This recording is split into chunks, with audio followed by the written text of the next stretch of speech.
बच्चों बच्चों आपका बहुत बहुत स्वागत है आपका नीट जेई फैक्ट्री कोचिंग में।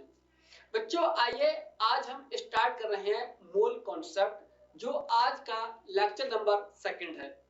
पहले लेक्चर में मैंने आपको एक्सप्लेन किया था मोल्स के बारे में, वेट के बारे में, कि कैसे हम मोल्स, वेट और उनके बेस पे वॉल्यूम आदि टर्म कैसे निकालेंगे, ये मैंने बताए थे। प्लस मैंने बताए थे फार्मूला कि मोल के वॉल्यूम के रिस्पेक्ट में कैसे हम निकालेंगे। फिर बताया था कि ये जो फार्मूला केवल वैलिड है गैस के लिए, यानी लिक्विड या सॉलिड या वाटर, इनके लिए वैलिड नहीं है। तो ऐसे मैंने आपको लगभग 7-8 फार्मूला थे, उनको मैंने आपको एक्सप्लेन बताया था विद पर्टिकुलर रीजन के साथ। तो आइए अब हम पढ़ते हैं अपने नेक्स्ट टॉपिक, और आज का नेक्स्ट टॉपिक हमारा रहेगा एवरेज एटॉमिक वेट। और ये जो बता रहा हूं इस बेस पे, ये काफी एग्जाम के लिए इंपॉर्टेंट है। इसमें अक्सर पता नहीं चलता है हमको कि वैल्यू किसकी वैल्यू देता है और किसकी पूछता है। कई बार जेई में हुआ क्या है कि जो वैल्यू देता है हमें यानी इंडिविजुअल, और वही वैल्यू उसकी यानी कि एवरेज या मिक्सचर की पूछता है। तो स्टूडेंट को मैं देखता हूं बैच में कि पूछते हैं कि सर ये वैल्यू दी है और वही हमसे वैल्यू पूछ रहा है। मतलब मोलर मास इंडिविजुअल गैस के हमें देगा नहीं, मतलब क्या हम निकाल लेंगे, कॉमन सेंस है। जैसे CO2 44 है, हाइड्रोजन का 2 होता है, लेकिन उनका वो परसेंटेज देगा, या हो सकता है किसी का एवरेज उन्होंने मोलर मास दे दिया गया। तो इसके लिहाज पे आपके एग्जाम में काफी क्वेश्चंस बनते हैं। तो आइए पहले हम जानते हैं कि एवरेज एटॉमिक वेट या एवरेज एटॉमिक मास भी कह सकते हैं। वेट कहें या मास, बात एक ही है, ठीक नहीं है। देखिएगा चीज, तो पहले बताता हूं कि एवरेज निकालने की जरूरत कैसे पड़े। जैसे कोई एक गैस होती है या कोई एलिमेंट कहें, जैसे मैं बोरॉन की बात कर रहा हूं, तो बोरॉन के पास क्या है, होते हैं आइसोटोप। जैसे B10 है, जैसे यहां देखिएगा, जैसे मैं बात करूं, जैसे बोरॉन है बेटा, ये अब ये बोरॉन है, इसके दो होते हैं आइसोटोप, जैसे B10 भी होगा और B11 भी होगा। ऐसे इस प्रकार में बात करूं क्लोरीन, तो इसके भी होते हैं आइसोटोप, आने की 35 भी हो सकता है और ये 37 भी हो सकता है, और भी हो सकते हैं, ठीक नहीं। तो ये क्या है, इनके आइसोटोप होते हैं ये। तो अब 10 और 11, तो हो सकता है कि इनके बीच की कोई वैल्यू एग्जिस्ट करती हो। इसी प्रकार 35 और 37, तो हो सकता है इनके बीच की कोई वैल्यू एग्जिस्ट करती हो। तो इसी के बेस पे क्वेश्चंस आपके एग्जाम में बनते हैं कि एवरेज एटॉमिक मास क्या है या एवरेज एटॉमिक वेट, कुछ भी यहां से बोल सकता है, वेट या मास एक ही चीज है। तो आइए पहले जानते हैं कि कैसे इसकी बेस पे हम लोग कॉन्सेप्ट सीखते हैं। देखिए यहां पर क्या, यहां देखिए चीज है यहां पर, ये जैसे मैं ले रहा हूं बेटा, जैसे मेरे पास क्या कोई एक एलिमेंट है, आप एलिमेंट कहें या आप कह सकते हैं कोई एटम भी बोल सकते हैं, ठीक नहीं है। हाँ, अब ये जो एलिमेंट है बेटा, इसको मैंने मान लिया एलिमेंट फर्स्ट मान लिया मैंने। इसी प्रकार जो एलिमेंट सेकंड है, इसको मैंने मान लिया 2, ठीक। हाँ, अब ये एलिमेंट होगा तो बेटा इसका क्या होगा, अपना एक एटॉमिक वेट भी होगा ना, तो उसको मैंने लिख दिया यहां पर, आने की लिखना है ये एटॉमिक वेट। अब इस एटॉमिक वेट को मैंने रिप्रेजेंट कर दिया, ए से कर दिया। अगर मॉलिक्यूल होता तो मैं एम से बोल देता मॉलिक्यूलर वेट, ठीक। तो मैंने इसको बोल दिया यानी कि A1 बोल दिया। ऐसे दूसरा वाला एलिमेंट है, तो इसके लिए मैंने बोल दिया A2 बोल दिया। पहला एलिमेंट, उसका क्या है एटॉमिक वेट, A1 मैंने मान लिया। दूसरा एलिमेंट है, उसका मैंने मान लिया यानी A2 मान लिया। है एक ही, लेकिन इसके दो आइसोटोप है। ये एक किसके बेस पे है, ये है बेटा इनके आइसोटोप, ठीक। हाँ, ये भी क्या है इनके आइसोटोप, आइसोटोप, ठीक। हाँ, जैसे मैं अगर मैं बोरॉन को मान लेता हूं मैं, तो मान लेते बेटा इसको क्या मान लेते हैं हम लोग B10 मान लें और इसको मान सकते हैं B11 मान सकते हैं। इसको B10 मान सकते हैं तो इसको B11 मान लें। ऐसे हो सकता है कोई कार्बन हो सकता है आइसोटोप का, हो सकता है कोई नाइट्रोजन हो सकती है, या हो सकता है कोई भी एलिमेंट। तो मैंने मान लिया एलिमेंट E से रिप्रेजेंट कर दिया। ठीक, अब यहां देखिएगा और चीज यहां पर, अब ये जो एलिमेंट है तो हो सकता है कि इनका कुछ ना कुछ अपना परसेंटेज होगा, कि हो सकता है कि इसका परसेंटेज 10 है तो 10 ये होगा, तो अब रिमेनिंग कितना बचेगा, ये 90 बचेगा। अगर इसका मान लेते हैं अगर 30% है तो इसका कितना होगा 70%। तो मान लेता हूं इनका जो परसेंटेज है बेटा वो मैंने मान लिया है यानी कि परसेंटेज, और इस परसेंटेज को मैं मान ले रहा हूं x। तो इनका मैंने मान लिया क्या, x1 मैंने मान लिया परसेंटेज। तो अब दूसरा वाला आइसोटोप है, इसका मान लिया मैंने परसेंटेज, x2 मैंने मान लिया। ठीक, हाँ। और इनका जो एवरेज है, एवरेज एटॉमिक वेट, ये कैसे निकालेंगे, इसका फार्मूला देखिए बेटा कैसे बनेगा, यानी कि एवरेज एटॉमिक वेट या एवरेज एटॉमिक मास भी बोल सकते हैं। ठीक, तो पहला वाला एलिमेंट है, ये वाला एलिमेंट है, यहां देखिएगा ये वाला एलिमेंट है आइसोटोप, तो मैंने इसका लिख दिया एटॉमिक वेट। अब इसका परसेंटेज मैंने माना है x1, तो मैंने बोल दिया x1 परसेंटेज प्लस। अब दूसरा वाला आइसोटोप है, ये वाला आइसोटोप, तो इसका मैंने माना है एटॉमिक वेट A2, तो मैंने लिख दिया यहां पर A2 लिख दिया। इसका परसेंटेज मैंने मान लिया है x2, तो इसको मैंने मान लिया x2 परसेंटेज। ठीक, हाँ। चाहे आप ये भी मान सकते हैं कि अगर मैंने x माना परसेंटेज बेटा इसको, तो ये कितना होगा, ये होगा 100 माइनस x परसेंटेज। अगर x मान लोगे तो 100 माइनस x मानोगे इधर, अगर x1 मानोगे तो इधर x2 मान लोगे। ठीक, तो इनके रिस्पेक्ट में अगर मैं x यहां मान लूं तो यहां लिखेंगे अब 100 माइनस x। ठीक, हाँ। अब नीचे जो वैल्यू आती है वो आती है यानी परसेंटेज फर्स्ट वाला आइसोटोप का, परसेंटेज सेकंड वाला आइसोटोप का। ठीक, और इसलिए नीचे हमेशा कितना रहेगा, वो हमेशा रहेगा 100 परसेंटेज लेते हैं, क्योंकि अगर मैंने x इसको लिख लिया तो 100 माइनस x ये लिखोगे, और x से और x कैंसिल होगा तो नीचे बचेगा 100। ठीक, तो इसलिए हमेशा नीचे कितना आएगा, वो परसेंटेज आएगा 100। ठीक, ये है इसके क्वेश्चंस को सॉल्व करने का यहां पर क्या डर का ये है तरीका। अब इस पे आपके एग्जाम में कितने सवाल आए हैं वो आप खुद आइडिया लगा सकते हैं। लगभग कई बार जेई ने 4-5 बार सवाल आपके एग्जाम में आ गए हैं। तो पहला मैं सवाल उठाता हूं इस पे ये कि कैसी वैरायटी का सवाल इस पे आएगा, देखिए यहां पर क्वेश्चन। ठीक है ना, ये हाँ इतना चीजें यहां पर पता होनी चाहिए आपको। ठीक है ये हाँ। अब यहां लिखिए क्वेश्चंस क्या है इसका लिखना क्वेश्चंस क्या है लिखना, naturally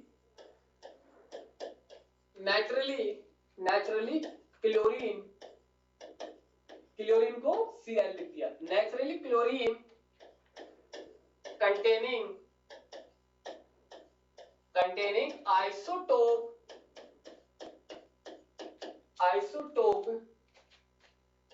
Cl35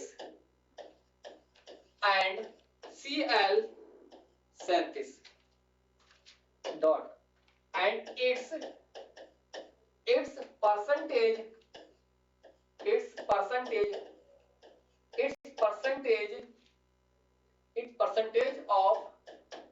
percentage of chlorine 35 is 75%। ठीक, हाँ। finds the percentage finds the average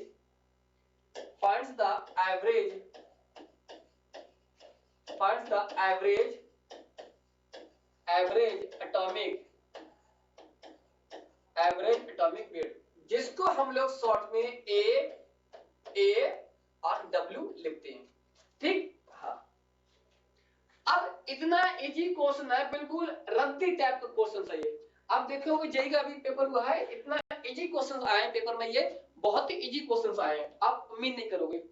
आप देखना है इसको, क्लोरीन है, उसके दो है आइसोटोप है क्लोरीन के बेटा, ये क्लोरीन के दो आइसोटोप है। तो जैसा कहे एग्जामिनर वैसा आप करते जाइएगा। क्लोरीन लिखा मैंने, ये लिख दिया, इसके दो आइसोटोप हैं, दोनों को पकड़ो यहां पर। पहला वाला कितना है, ये Cl 35 मान लो इधर। दूसरा वाला जो आइसोटोप है वो दिया है 37 दिया है। ठीक, नेचुरली जो क्लोरीन पाई जाती है वो है इसके दो फॉर्म में है। पहली फॉर्म 35 वाले में है और दूसरी फॉर्म है 37 वाले आइसोटोप में। और कह रहे हैं इनकी जो परसेंटेज है, यानी कि 35 वाले क्लोरीन के आइसोटोप की वो है 75%। तो मैं इसको मानता हूं परसेंटेज x1 कितना है, ये 75% है। अगर बेटा ये 75% है तो अब ये कितना बचेगा, ये बचेगा 25%, यानी 25%, क्योंकि दो ही लोग है ना, एक ये है एक ये है।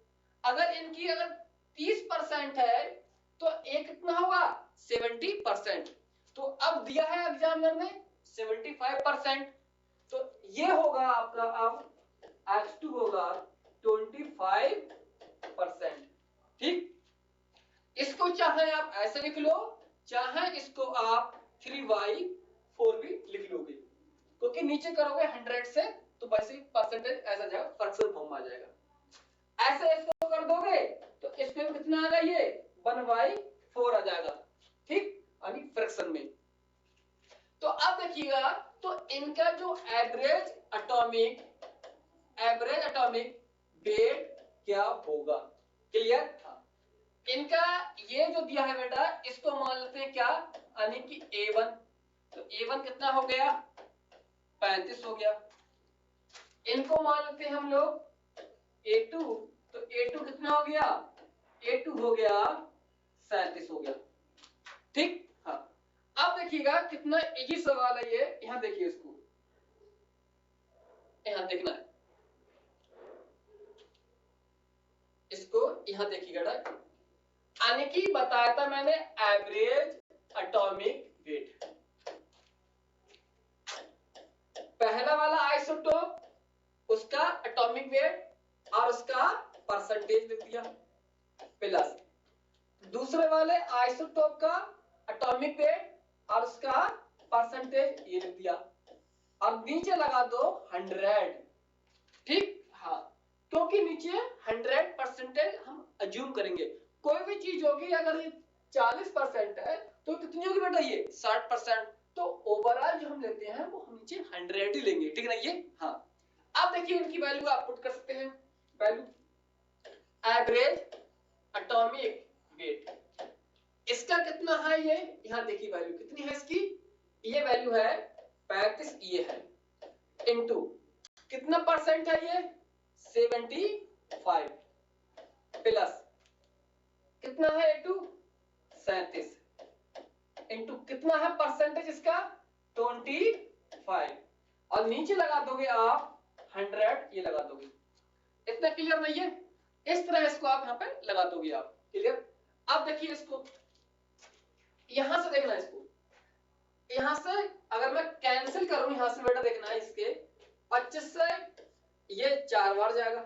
ठीक, हाँ, और यहां से देखना 25 से ये 3 बार जाएगा, ये 25 से कम 25, और 25 इंटू जब 4 जाएगा, और 25 से 3 बार जाएगा, कितना जाएगा, ये 4 बार।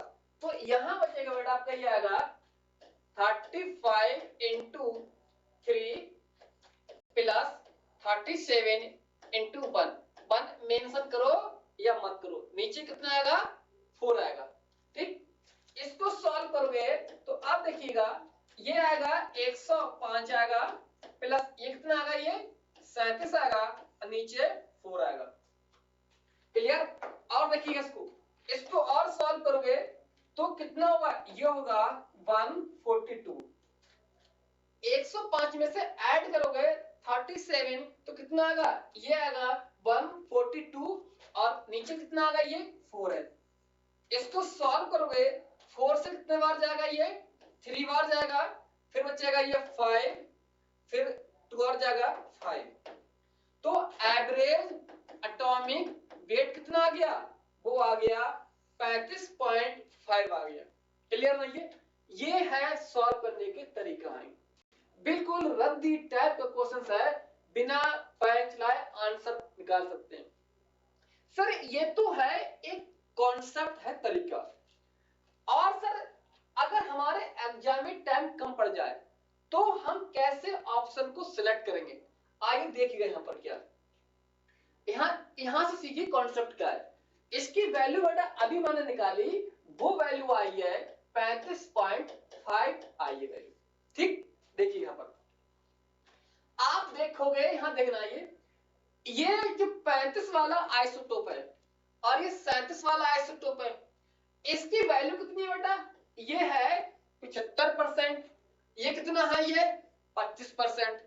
मतलब हम ये कह सकते हैं कि 35 वाला जो आइसोटोप है वो 3 गुना ज्यादा है किसके मुकाबले में, 37 वाले में। तो अब हम ये कह सकते हैं कि जो एवरेज जो मोलर मास आएगा वो मोलर मास उसके नजदीक होगा, उसके क्लोजेस्ट वैल्यू होगी जिसका परसेंटेज ज्यादा होगा। अब इसका कितना है, ये 75%। तो मेरा जो आंसर आएगा वो कितना आएगा, ये 35 के आसपास आएगा, क्योंकि इसके आसपास जब आता है कि जब इनके परसेंटेज ज्यादा होगी। तो आइए इसी पर मैं आपको लिखता हूं ट्रिक, यहाँ पर क्या देखना पर कैसे लगाओगे कम समय में। यहां देखना बेटा, ये है मेरा एवरेज एटॉमिक वेट। ठीक, हाँ। अब यहां देखना, इसका मैंने बोला यानी कि A2 बोल दिया मैंने एटॉमिक वेट, और इसको मैंने बोल दिया यानी कि A1 बोल दिया। ठीक, हाँ। अभी मैं इसी एग्जाम के मुकाबले देख रहा हूं मैं, इसकी वैल्यू और इसकी वैल्यू, जो एवरेज जो मोलर मास आएगा मेरा या एटॉमिक वेट आएगा एवरेज, वो वैल्यू इससे कम नहीं हो सकती और वो वैल्यू इससे ज्यादा नहीं हो सकती। जैसे कि मैं बताऊं, यहां मेरा 37 था और यहां मेरा था 35 था।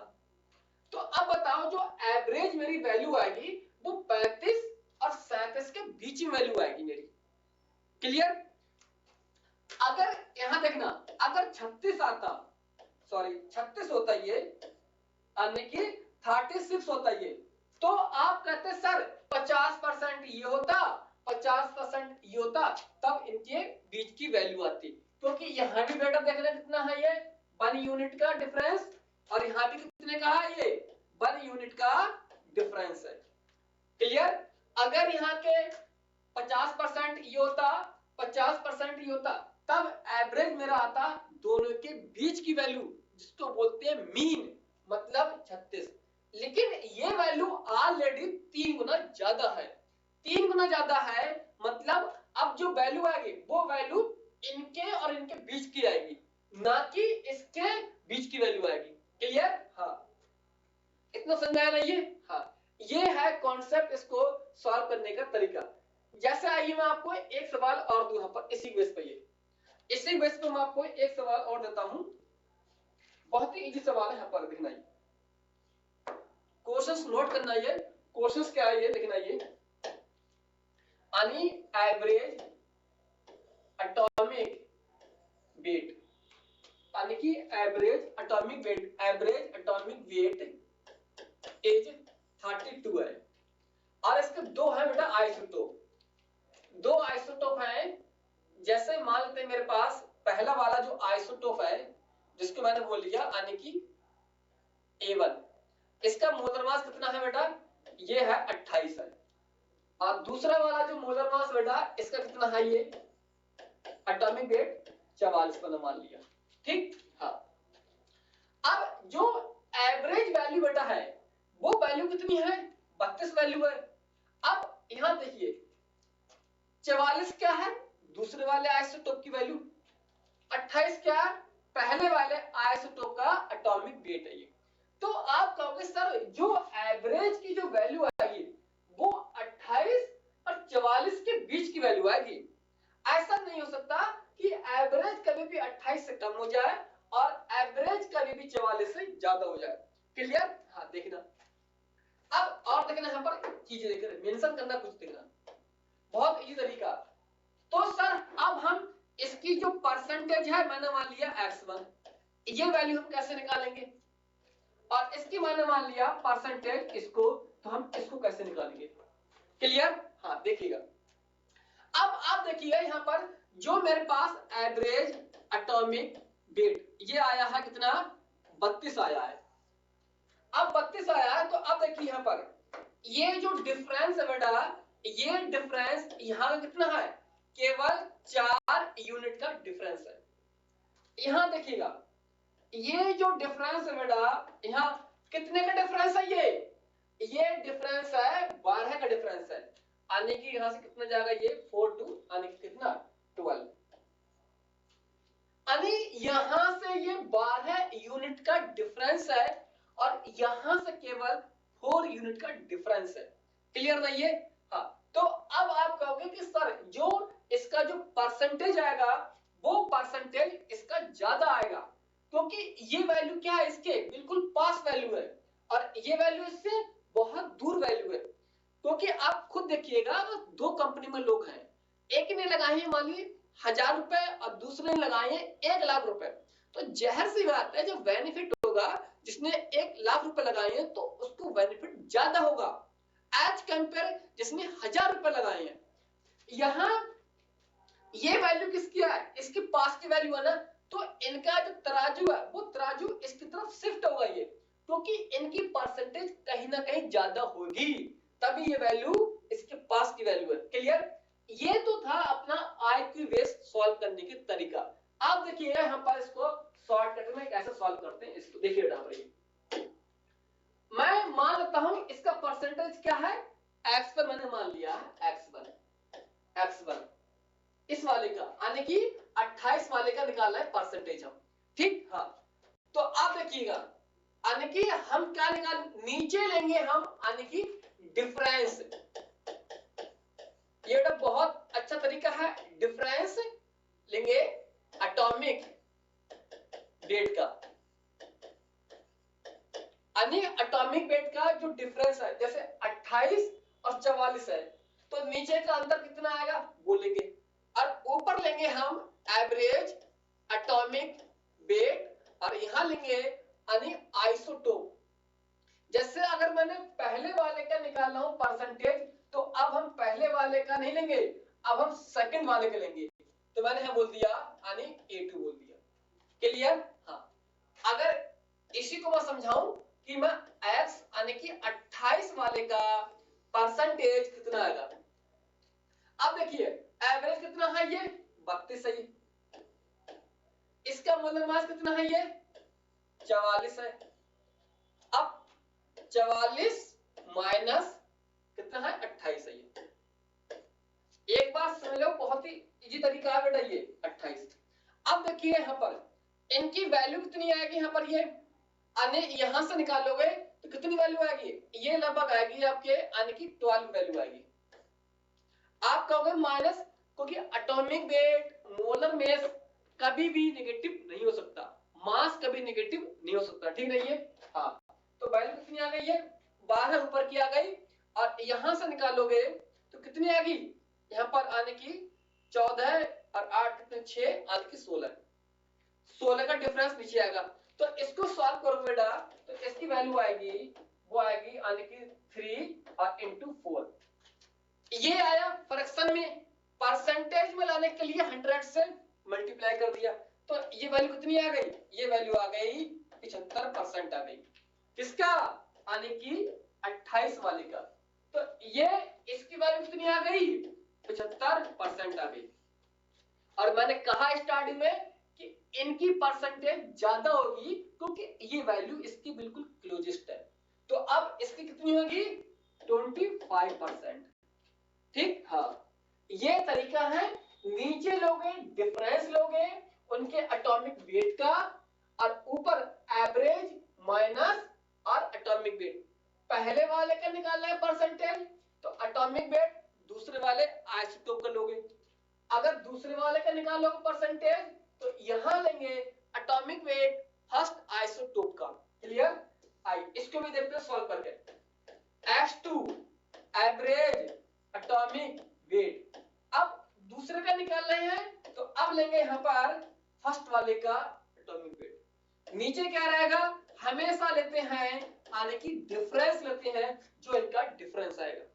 ठीक, देखिएगा यहां पर कितना है ये एवरेज बटा है 32 और कितना है ये A1 का 28 और अंतर कितने रहेगा नीचे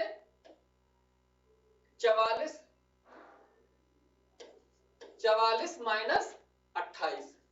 ठीक, तो ये कितना बेटा बचेगा ऊपर 4 आएगा और नीचे बचेगा 16 है। कितना आएगा ये 1/4। परसेंटेज लगाने के लिए 100 से मल्टीप्लाई कर दोगे तो बेटा ये लगभग आ जाएगा हमारा यानी H2 आ जाएगा 25%। जेई में कई बार सवाल इस पर आ गए हैं और उसी का ट्रेंड देखते हुए नीट ने भी कई बार सवाल एग्जाम में फ्रेम कर दिए। ठीक नहीं, ये है इसको सॉल्व करने का तरीका आपका है। एक बच्चा वो है सॉल्व करेगा, एक बच्चा वो है अपने आईक्यू बेस सवाल लगाएगा। ठीक नहीं ये? हाँ क्लियर? आइए देखिएगा अब हम देखते हैं आगे चीजों को और देखते हैं इसी बेस पर सवाल। इतना मैंने यहां से कर दिया। ठीक नहीं ये? हाँ कर लोगे यहां पर।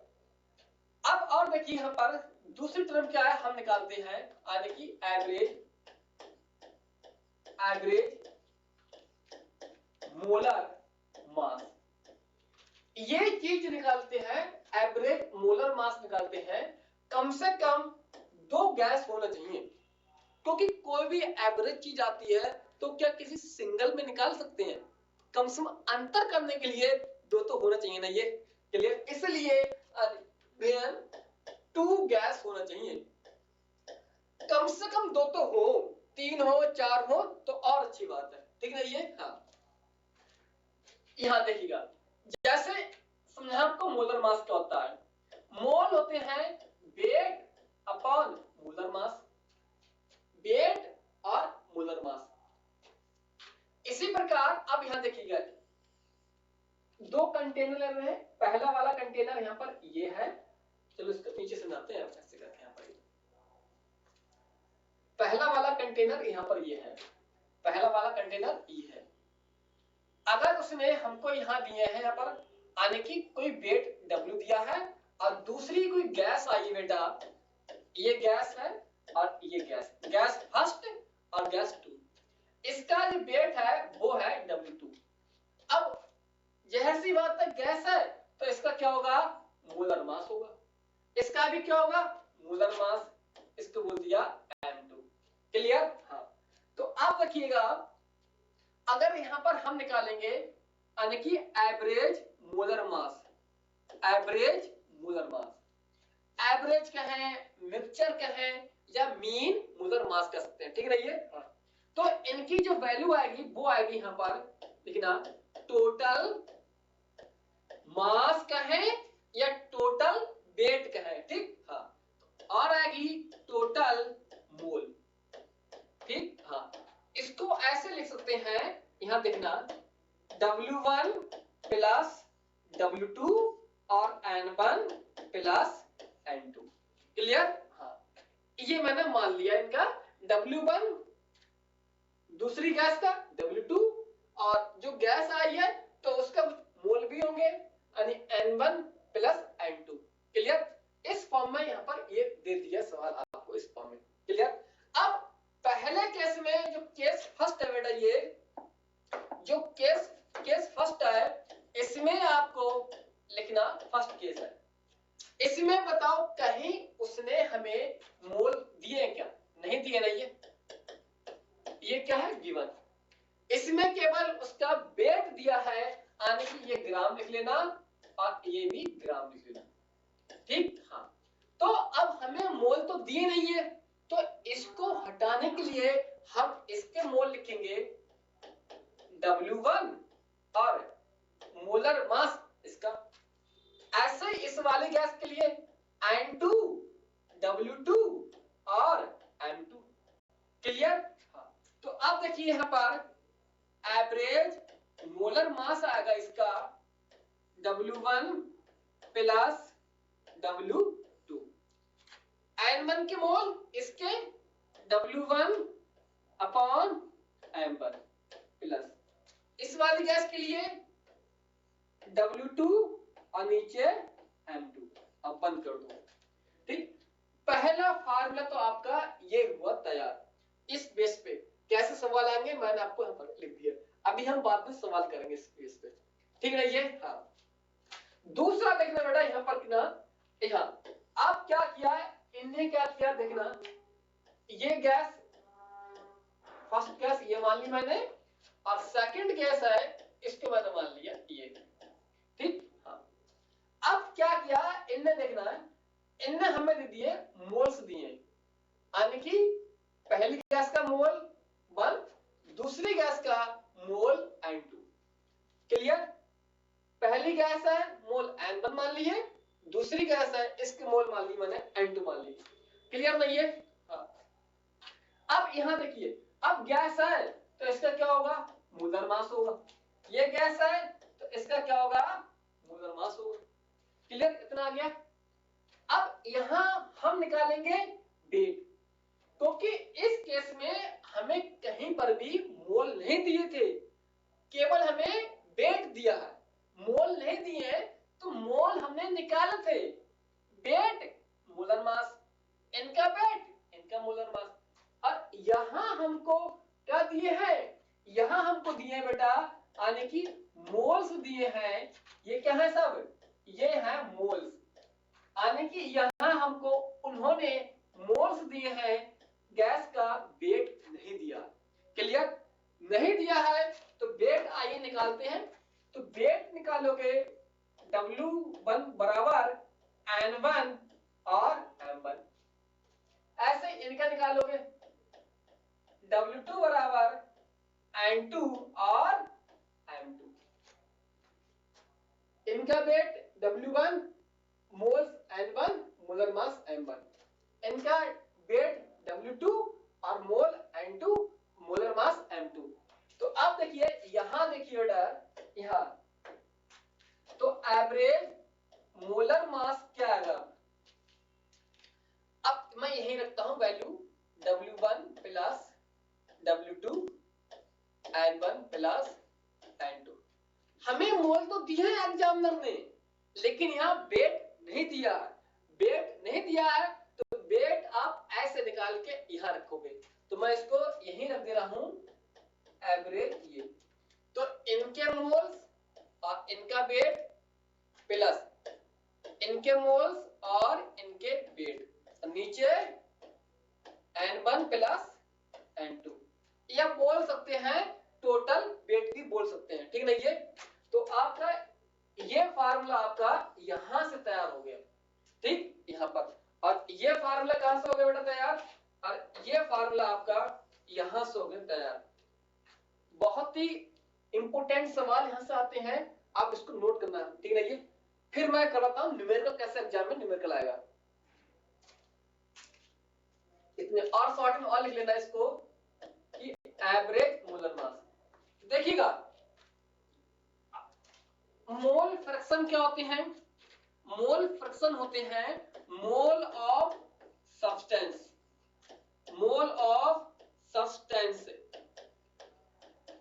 और टोटल मोल। ठीक, हाँ। जैसे कोई गैस है, दो गैस है, तो पहली गैस का N1 और नीचे टोटल मोल, दूसरी गैस का N2 नीचे टोटल मोल, यानी उसकी वैल्यू और टोटल वैल्यू। क्लियर? हाँ।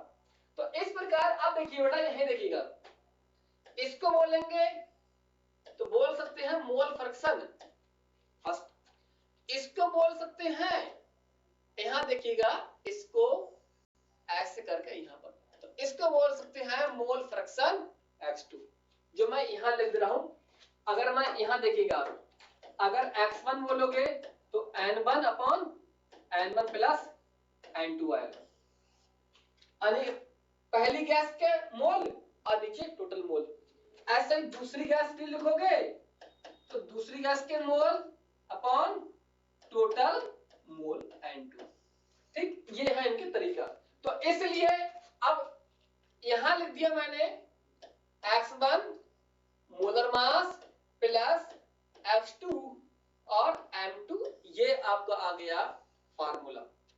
समझ गया नहीं? ये जहां x1 और x2 क्या है, यानी कि x1 एंड x2 है mole fraction.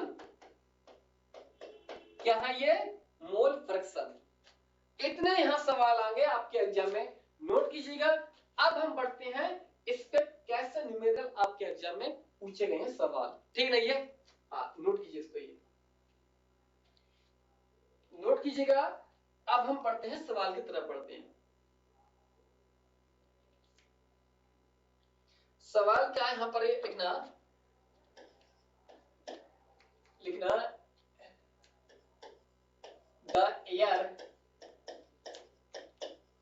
the air contains 80%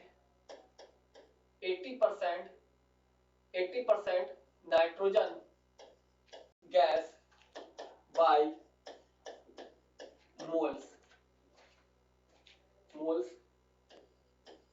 and remaining oxygen gas. Find the average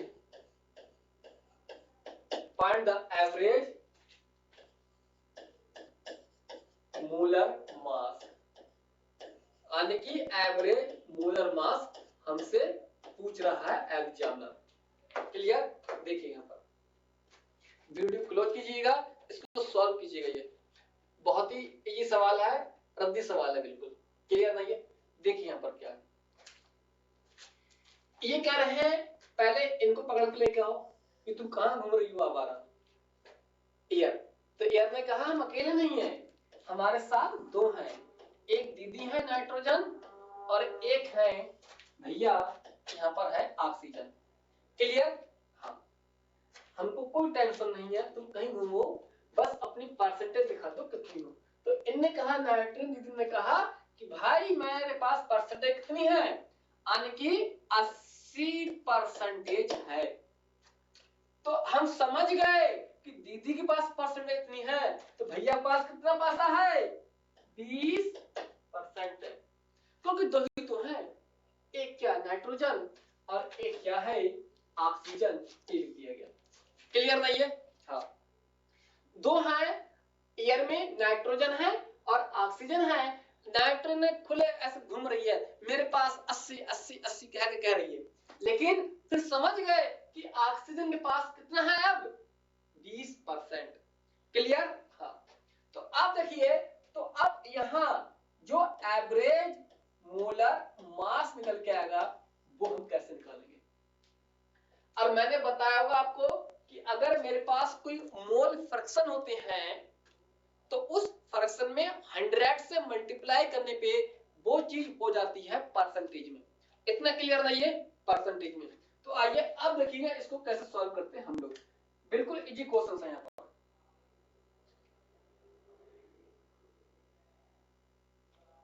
देखिए यहां पर क्या है, इसको यानी कि एवरेज मोलर मास मैंने बताया था यहां पर क्या है, यानी कि पहली गैस का और इस गैस का मोलर मास।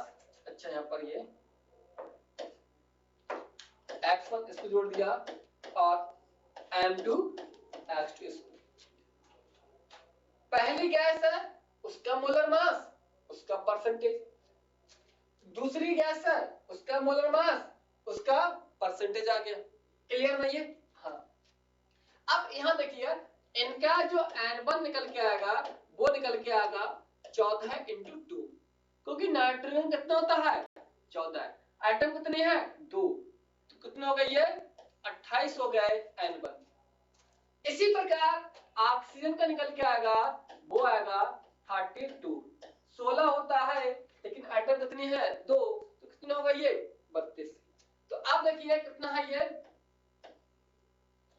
28 नाइट्रोजन का, और कितने परसेंट है ये 80% है, तो मैंने यहां रख दिया 80% प्लस इनका कितना है ये 32, और यहां कितने परसेंट है ये 20% है।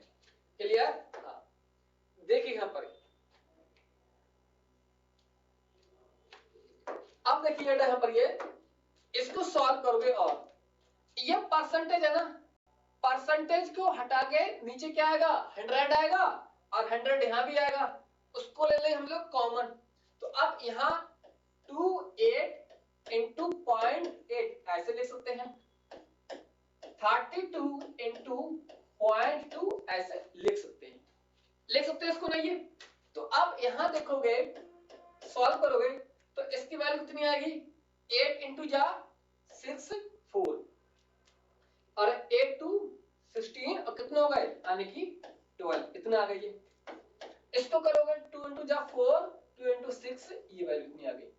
ठीक, हाँ, और इसको सॉल्व करोगे तो बेटा ये आएगा 6 कितने हो गए 8, और 4 4 कितने 8, ये आ गए एवरेज मोलर मास आ गया, एवरेज मोलर मास ये आपका।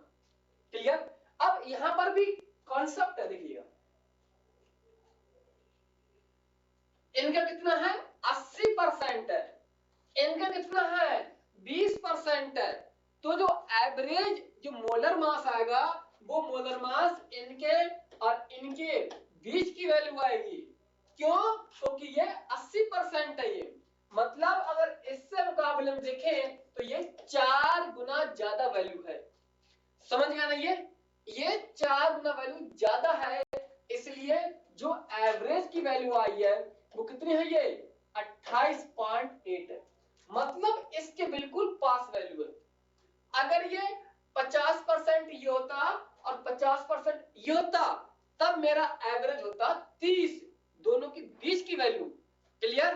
हाँ, अगर ये 100% होता तो कितना होता ये पूरा 28 आता, मेरा ये वैल्यू 28 आती अगर ये 100% होता। ठीक, हाँ, अगर इसको बोलते 100% तो वैल्यू मेरी 32 आती। क्लियर नहीं है? तो इस तरह से लॉजिकल क्वेश्चंस आप इनको सॉल्व यहां से कर सकते हैं। ठीक, हाँ, परसेंटेज था, इसको हटा के मैंने ऐसे कर दिया था परसेंटेज, इसको मैंने ऐसे कर दिया, मल्टीप्लाई करोगे 6 इंटू 4 हो जाएगा, और 28 से इसकी करोगे तो 22.4 हो जाएगा। ये क्लास 7 की मैथमेटिक्स है, इतनी आपको ये आनी चाहिए। ठीक नहीं है? बाकी हम एक सवाल और देते हैं, इसकी बेस पे सवाल देते हैं, एक सवाल और देते हैं। जैसे यहां देखिएगा, जैसे मैं आपको एग्जांपल दूंगा, ये मेरे पास ये कंटेनर है, ठीक, यहां जो SO2 गैस है बेटा, इसके मोल्स कितने हैं 2 मोल्स हैं इसके। ठीक, ऑक्सीजन जो गैस है बेटा, उस गैस के मोल कितने हैं 5 मोल्स हैं इसके। ठीक, और ऑक्सीजन है, और नाइट्रोजन गैस लेते हैं हम लोग, नाइट्रोजन गैस है, इसकी कितनी है 3 मोल्स इसके हैं।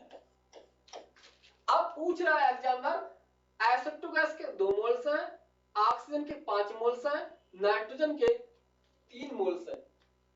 तो अब बताओ इनका जो एवरेज मोलर मास होगा वो क्या होगा, एवरेज मोलर मास क्या होगा। ठीक, या एवरेज मॉलिक्यूलर वेट भी कह सकता है।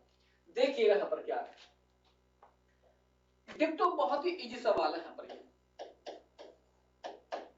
ठीक, यहां देखना, यानी पहली गैस के मोल फ्रैक्शन और इस गैस का मोलर मास, दूसरी गैस के मोल फ्रैक्शन उसका मोलर मास, तीसरी गैस के मोल फ्रैक्शन और उसका मोलर मास। क्लियर? इसको ऐसे लिखो चाहे ऐसे लिखो। अगर मैं इस गैस के बेटा मैं ये टोटल मोल निकालूंगा तो टोटल मोल कितने आएंगे यहाँ पर, ये टोटल मोल निकल के आएंगे यानी 2 + 5 + 3 कितने आ गए, ये यानी 10 मोल यहाँ पर आ गए। टोटल मोल कितने आ गए, 10 मोल आ गए।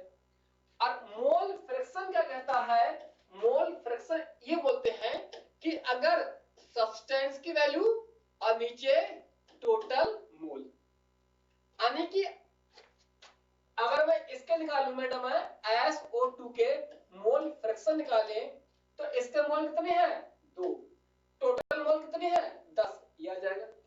ऐसे ही हम निकाले ऑक्सीजन का, तो ऑक्सीजन के मोल कितने हैं, 5, टोटल मोल 10। इसी प्रकार मोल फ्रैक्शन निकालें नाइट्रोजन के, तो यहां कितना आएगा, ये 3, टोटल 10।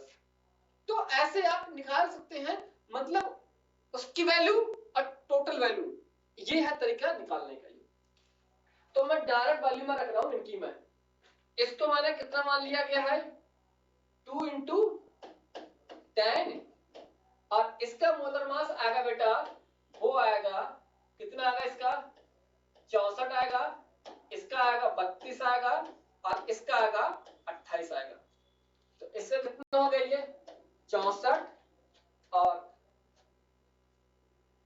O2 का कितना है, ये 5 × 10 32 प्लस, और इसका आएगा 3 × 10 और इंटू कितना 28।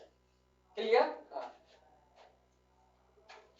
इसको और सॉल्व करोगे तो आप देखना, यहां से देखिएगा, यहां से करोगे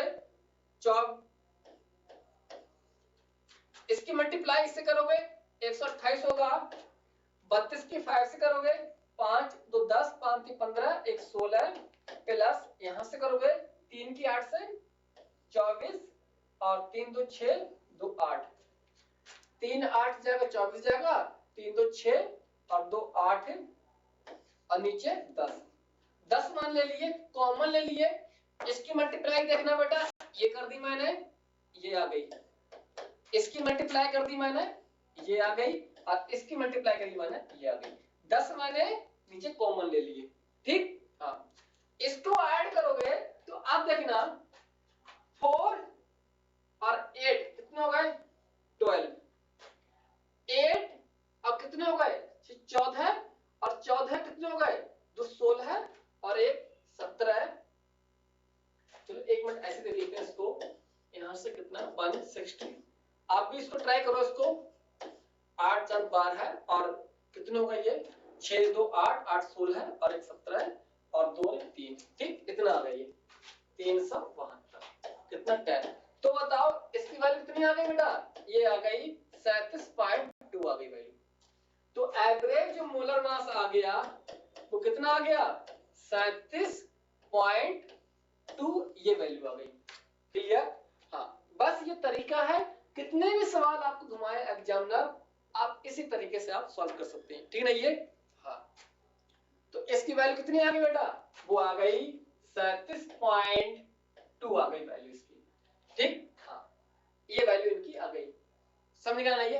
हाँ, आइए अब आइए और हम देखते हैं इसी बेस पर सवाल और देखते हैं, इस सब कुछ एग्जाम के आइए ही सवाल आपके हैं। मैं एक सवाल आपको और उठाता हूं, मैं सवाल देख रही है, अब सवाल मैं आपको अपनी तरफ से उठाता हूं सवाल, इस पे सवाल मैं आपको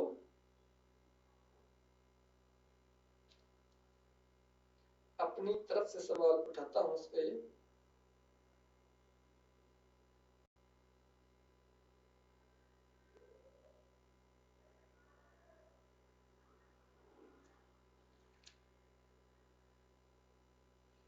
एक सवाल यहाँ पर देखिएगा बेटा, इसको देखिए यहाँ पर, ये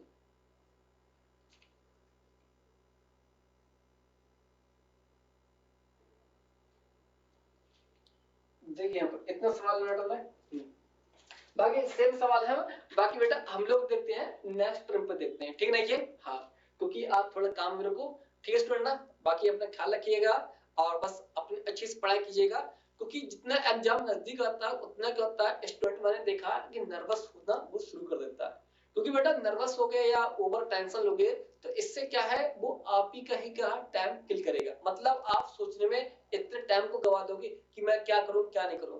क्योंकि जो भी हाल है, जो केवल बस आपका हाल नहीं है, वो उन सब बच्चों का है जिन बच्चों ने फॉर्म को अप्लाई किया है, प्लस जिन्होंने दिल से पढ़ा है। जिन्होंने नहीं पढ़ा है तो वो तो हमारा टाइम ये है, जैसा ही होगा देखा जाएगा वही निपटा जाएगा। समझ का नहीं है, इसलिए टेंशन बिल्कुल ना लें, बिल्कुल फ्री ऑफ माइंड रहें। सबसे कंटेंट फर्स्ट आपको दूंगा कंसेप्ट यही कि आप बेटा अपनी जो नींद है उसको आप प्रॉपर लें। सेकंड बात यह है कि अपनी जो बायोलॉजिकल क्लॉक है, यानी जिसको बोलते हैं रूटीन लाइफ बोलते हैं, उसको मेंटेन कीजिएगा। अगर पता चला कि आप बेटा रात में पढ़ रहे हैं और दिन में सो रहे हैं तो आप पढ़ लो, इसमें कुछ नहीं है, लेकिन एग्जाम से 10 या 12 दिन पहले उसको मेंटेन कर लेना उसको ये। क्योंकि जब एग्जाम में वहां जाते हैं तो साइकोलॉजिकल वो बहुत मैटर करती है। होता नहीं कि एग्जाम में बहुत सारी चीज होती हैं कि हमको क्लियर होती हैं, लेकिन बाहर निकलते हैं तो ऐसा लगता है कि अरे बिल्कुल चीजें नहीं हो पाती, वगैरह क्लियर नहीं है। हाँ, तो वही चीज है कि अपने माइंड को फ्री ऑफ माइंड रखिएगा, जितना हो सके रिलैक्स रहिएगा। खास तौर से मैं तो यही कहूंगा कि जिस दिन एग्जाम आए तो उस दिन रात में आप बिल्कुल मत पढ़िएगा। हो सके तो आप एक 15 मिनट का एपिसोड देख लीजिएगा और अच्छे से नींद को लीजिएगा, एग्जाम जाइएगा, बेटर होगा। ठीक है ना स्टूडेंट? बाकी मिलते हैं हम लोग नेक्स्ट लेक्चर में नए मूड के साथ। तब तक अपना ख्याल रखिएगा। Okay bye, Tata.